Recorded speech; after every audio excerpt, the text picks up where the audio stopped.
to Radio Winsonette, your local information station, with me, Emma Falls. And now I've got a really big thank you to say to Leah Jarvis.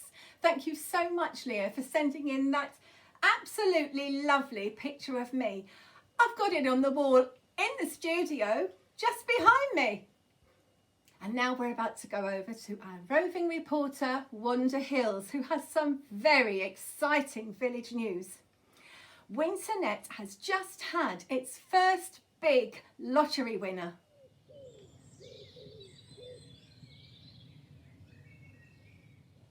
Here's your tea. Oh, thanks.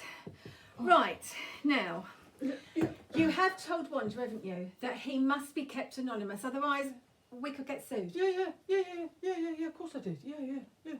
She said she'd be the soul of discretion. Yeah. Right.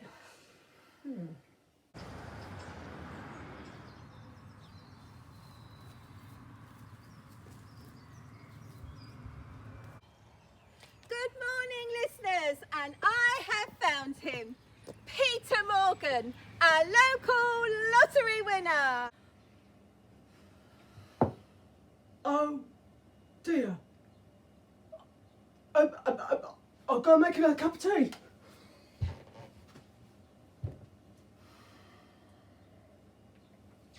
I've spent all morning wandering around the village trying to find you, Peter Morgan, and here you are at a bus stop. What are you doing here? More to the point, Peter Morgan, what are you doing here? Waiting for a bus. Well, that is great, Peter. You won't be needing buses much longer, Peter. No.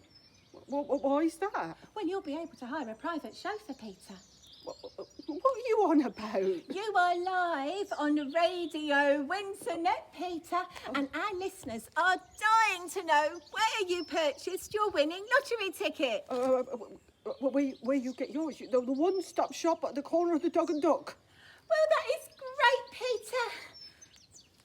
I've really missed you, Peter. You broke up with me.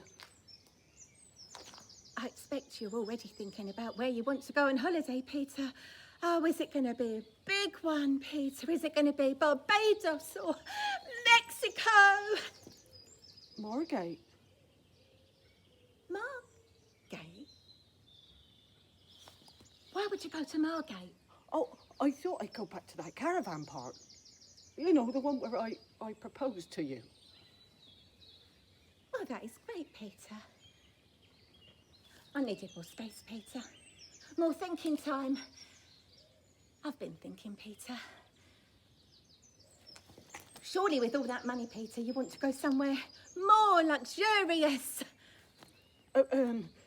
No, I doubt I'd get that far with 50 quid. 50? But Marion at the one stop told me it was a big one. I thought it'd be at least 500,000. So we're going to give it another go then? Absolutely not. Back to you, Emma, in the studio.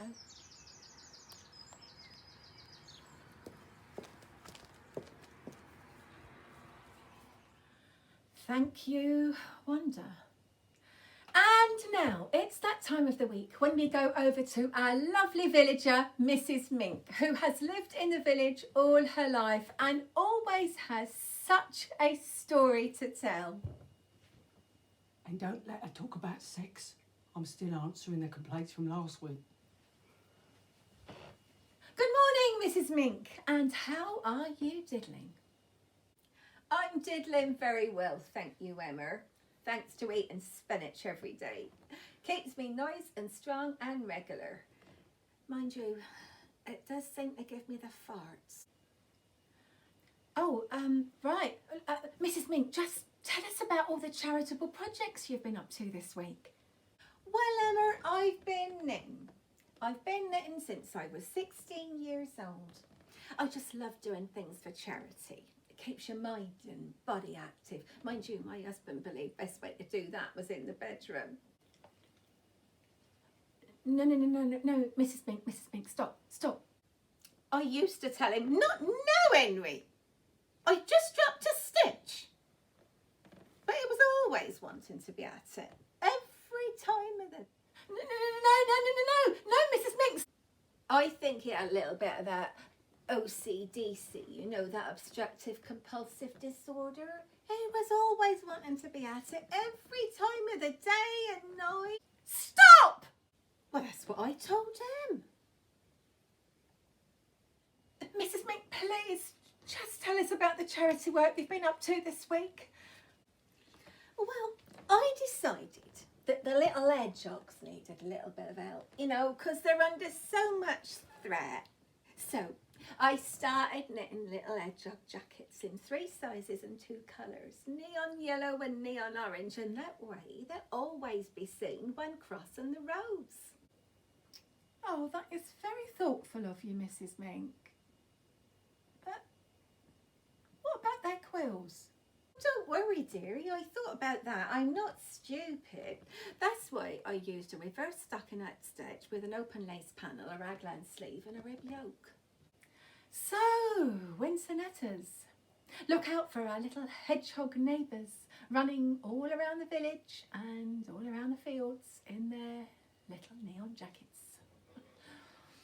Okay, lovely to talk to you, as always, Mrs. Mink, and we'll talk again next week. Oh yes, well I've got lots more to tell you. I'm moving on to making little woolen nut bags for the squirrels. Oh, talking of nuts, my Henry used to love it when I... Thank you, Mrs. Mink. And now for some music. It's the Little Hedgehog song by the Incredible String Band from 1967.